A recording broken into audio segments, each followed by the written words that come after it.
अस्सलाम वालेकुम नाज़रीन, यहाँ पर आपको एक ब्रेकिंग न्यूज़ से आगाह करते चलें। इफ्तिताई मैच से कबल कराची किंग को बड़ा झटका।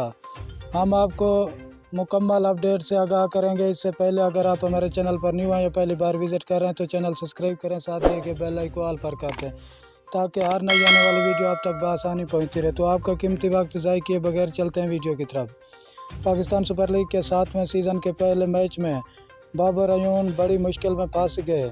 इंजरीड होने की वजह से मोहम्मद आमिर कराची किंग के लिए पहला मैच नहीं खेल सकेंगे।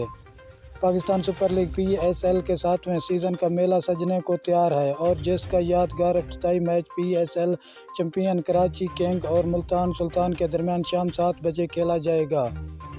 इवेंट के पहले मुकाबले में कराची किंग को बड़ा झटका लगा है, जिसकी बड़ी वजह फास्ट बॉलर मोहम्मद आमिर की गैर हाजिरी है। कराची किंग के तेज़ रफ्तार गेंदबाज मोहम्मद आमिर की वजह से पहले मैच में कराची किंग के साथ नहीं खेल सकेंगे, जबकि फास्ट बॉलर मिशन और साबिक कप्तान हमाद वसीम भी पहले मैच के लिए दस्तयाब नहीं होंगे। शुक्रिया नाजरीन, हमारी वीडियो देखने का। मिलते हैं।